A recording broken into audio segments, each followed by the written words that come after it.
అంటే ఈయన గారు ఆస్తులు 3 రాష్ట్రాల్లో విస్తరించాయండి.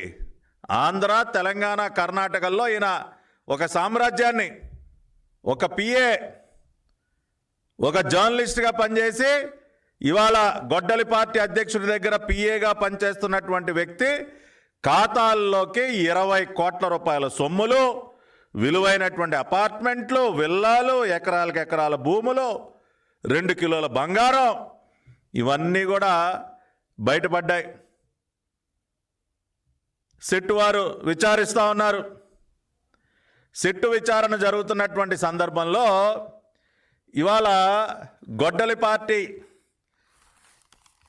అఫీషియల్ ప్యాంప్లెట్, వారి యొక్క అవినీతి రోత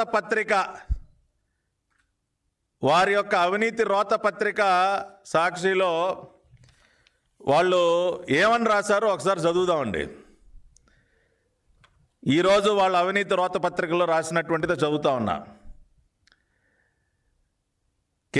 కేఎన్ఆర్ పై నిరాధారణ ఆరోపణలతో దుష్ప్రచారం. వైఎస్ఆర్సీపీపై దుష్ప్రచారం కోసం ఆ party political assistant PA K Nageswara Reddy కేఎన్ఆర్ని ప్రభుత్వం వేధిస్తోంది. కేఎన్ఆర్కు భారీగా ఆస్తులున్నట్లు, అవన్నీ గత 5 ఏళ్లలోనే సంపాదించినట్లు సిట్ చేస్తున్న దుష్ప్రచారం విడ్డూరంగా ఉంది. వాస్తవానికి ఆయన ఒక సీనియర్ జర్నలిస్ట్. 2003లోనే వార్త దినపత్రికలో ఎడిషన్ ఇన్ఛార్జిగా పనిచేశారు. ఆ సమయంలోనే చిన్న చిన్న వ్యాపారాలు చేసుకునేవారు. వైఎస్ఆర్ కాంగ్రెస్ పార్టీ వచ్చాక ఆ పార్టీకి పనిచేస్తున్నారు. తన వ్యాపారాలు చూసుకుంటూనే పార్టీలో పొలిటికల్ అపాయింట్మెంట్ అన్నీ చూస్తున్నారు. తన వ్యాపారాల ద్వారా ఆయన చట్టబద్ధంగానే ఆస్తులు కొనుగోలు చేశారు. ఇది వాళ్ళ అవినీతి రోత పత్రికలో రాసినటువంటి రాతలు. ఎక్కడా కూడా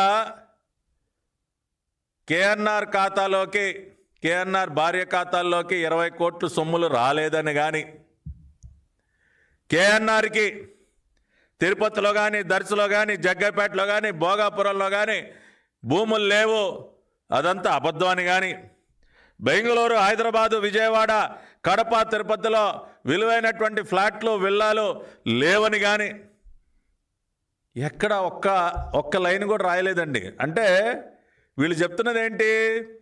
కేఎన్ఆర్ గారు అంట 2003 నుంచే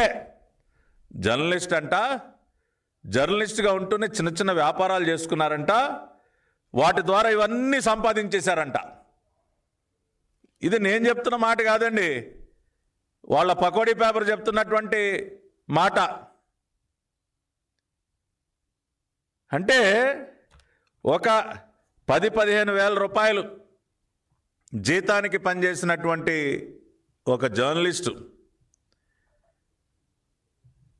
ఇన్ని కోట్ల రూపాయల క్యాషు, ఇన్ని ఆస్తులు, ఇన్ని విల్లాలు, అపార్ట్మెంట్లు పోగేయటం సాధ్యమవుతుందండి? అంటే ప్రజలు అంత అమాయకులు అనుకుంటా ఉన్నారా? ఒక పక్కన ఇవాళ గొడ్డలి పార్టీ ఒప్పుకుంది, ఎస్ కేఎన్ఆర్ ఆయన భార్య ఖాతాల్లోకి 20 కోట్లు వచ్చిన మాట వాస్తవం.